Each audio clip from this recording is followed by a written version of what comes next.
السلام عليكم، واش راكم البنات؟ ان شاء الله تكونوا لاباس وبخير. نتوما تشوفوا في هذا الفيديو انا راني لاباس الحمد لله. على كل حال كما راكم تشوفوا بين الفيديو والفيديو عاد 18 يوم وقيله نقول لكم ما نروحش، ولكن لا غالب يصبح يمسي والله ما فهمت كيفاه. نوض صباح نقول هيا والله غير اليوم راني ندير نخدم الفيديو نسجلو الى اخره ونحطو.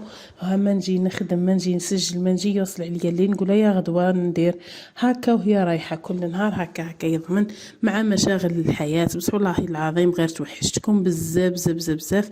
وسمعطت لي بكل صراحه اني هكا كنت كشغل كان عندي هدف هكا في اليوتيوب وكل شو نخدم وهاني نحط الوصفات وهاني بيان انتيك، ولكن ما باليش كيفاش انا دوكا مشات لي هذه نتاع شغل مانيش مدايره عليه.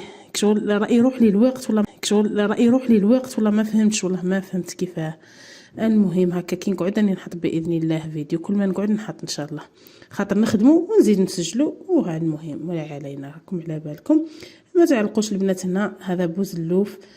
شوفوا ما على باليش وقيله من العيد، ماشي يعني جديد بكل صراحه. شوفوا ما تعلقوش على الخدمه نتاعو كيف راه هو محروق، حركته فوق الطابونه. خيركم على بالكم الطابونه كيفاش نص يتحل منا نص منا وكلش. المهم الاهم في الغسيل والتنظيف، تغسلوه مليح مليح مليح وتنظفوه من الدود هذاك. ما تخافوش يا اخي انتم خير طيشوه، نحيولو برك الدود هذاك مليح مليح، ومن بعد كي يحطوه هكا في الماء باش يغلي، باش نحيولو اي زفاره واي رغاوي ورغاوي هي زفاره واي شوائب كامل يخرجوا في المرقه هذه نحيوها، نصفيو المرقه تاعنا ونعاودو نغسلوها مليح مليح. ولو كان برد لكم عادي، لانه راكم راح نطيبوه في ماشي في الماء، قلتش في المرقه في المرقه هكا. ونجيبوه هنا. شوفوا البنات الثوم هذا علاه خليت له الراس بصله قصدي باش تجيكم. شوفوا كيفاه نظيف باهي الله يبارك دات دويشه. المهم هكا تحكموا الراس هذاك خليته باش تو يحكم لكم الحبه تاعكم، ترحيوها حتى تخلصوها وما تتحلكمش هكا. لانه انايا هنايا الطاس تاعي تاع الروبو تكسر للاسف. كي تكسر لي طولت ما شريتش باش نشري طاس حاليا عندي يعني، ولكن والروبو الكبير تاعي فاسد حتى هو. المهم كلش فاسد لي ربواتي لا علينا. المهم هكا حكمت رحيت البصله تاعي ونحكم نرحي الثوم ثاني، ونحكم نرحي الطوماطيش ونقص الفلفل الحار. راني قلت لكم اللي عندها روبو حكمي رحي كلش فرد مره، حتى دبشه ولا معدنوس. دبشه ولا معدنوس اخي بعضكم دبشه يقولوا لها الكزبر هكذا. الكزبر هي الدبشه، احنا نقولوا لها دبشه في باتنا هكذا. المهم ترحيوها. شوفوا انا هذاك الزنين ما استعملتوش، بغيت المرقه تجيني شويه هكا صافيه، لانه الزوج ياكلها الحق. حنايا في دارنا ما ناكلوهاش، قصدي انا دار ماما وبابا كشغل تربينا ما ناكلوش المرقه هذيك، ولكن زوجي يديرها على بها. اصلا غليتو الغليه هذيك الاولى باش صافي تنحى كل الشوائب منها هكا. ومن بعد كي نقص وخليت من هذاك الراس نتاع الدبشه تاعي، خليت منه شويه لاني نحتاجه بعد قليل في النهايه. ونهز هنا الطماطم تاعي نهز منها مغرفه كبيره ونص. هنا ما تشوفوش المغرفه هذه راهي صغيره، هذو المدورين جايين شغل صغار شويه ما مش كبار هكذا. ونهز هنايا لا موطارد نتاعي. لا موطارد ديما نستعملها مع اللحوم، تبنن تعطي واحد اللذاعه هكا، ما نعرف كيفاه، توزويزه مع بنينه وخلاص هكا. خشتو اصلا يستعملوها ديما في لي ماريناد نتاع اللحوم. ونلوح هنا نص مغرفه هريسه، ونجيب هنا الكزبر تاع الحب. شتو على حنا نقولوا هذيك هي صح، هو الاصل تقولوا كزبر، حتى الكزبر كي نبتوه يخرج دبشه، حنا نقولوا له دبشه هو الاصح نقولوا كزبر. ونهزو راس الحانوت ثاني نصف ملعقه، بريسك نصف ملعقه هكا. ثاني نلوحوها راس الحانوت والكزبر. شوفوا تفرقوا الكزبر على راس الحانوت في اللون، راس الحانوت يجي اصفر على الكزبر لانه مخلط بزاف.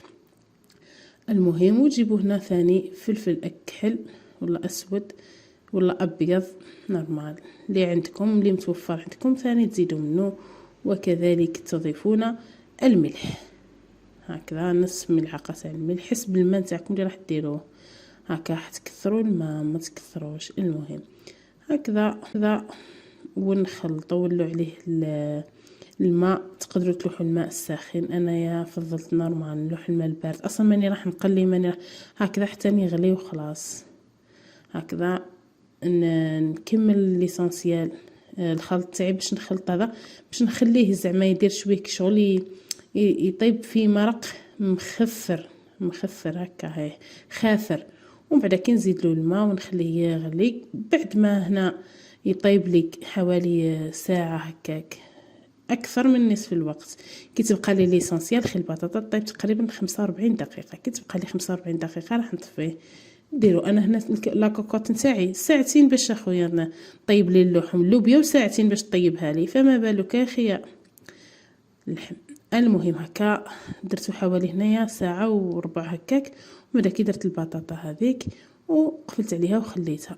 هذه الطبخه تاع البطاطا يعني وين هزيتها عجوزتي الله يرحمها، هي لي مره العاد ننسى كليت عندها بوزلوف، دارت وقيله سلفتي هي مهم بصح نشفاك شغل نشفى كانت عجوزتي ربي يرحمها ثما، وكليت انا وياها بنينه البطاطا ذيك، واحد البنه فيها هكا ما قعدت لي في الذاكره. يعني هذه جاتني شغل عادي ماشي كيما تاعها جاتني هكا من عارف قاعد فيها عجوزتي ربي يرحمها ولا والله لا على بالي. المهم هنا كيما واش راني كنت ندير هنا نسيت، ما كنت نتفكر ونسيت روحي. المهم درت هنا كميه تاع الثوم والدبشه هذيك اللي بقات لي، ودرت الملح ودرت شويه راس الحانوت، ودرت هنايا الخل وبعضا من الصويا صوص. البنات صويا صوص اختياري ولكنها لذيذه جدا. دوك انا يعني الحق خلاص لي حاليا شتو فيها ملوحه وحلاوه تحلوي هكا، ماشي تحلوي يعني السكر، تبنن كيما شتو تشبه شويه الجامبو تاعنا. واللحمه مرفه زبده على بالكم زبده. هذه الخطوه راهي اختياريه، ودهنوا اللحم تاعكم ودهنوا الخضار تاعكم. انا تقدروا ديروا اي خضار بغيتوه، انا برك سخفت البطاطا. المهم تديروهم وتخليوهم يتحمروا لكم في الفور. المهم تقدروا تقلبوا على الجهه الاخرى وتزيدوا الدهنوا وتخليهم يتحمروا لكم كذلك وهكذا. واللي بغاتو تاكلوا هكاك دبر راسنا. زوجي اللي يشتي هكا يشتي محمر يقولي ما يقهمني شغل كي يكون هكاك، على بها رحت حمرته. انا نشتي هكاك يعني ما يقهمنيش.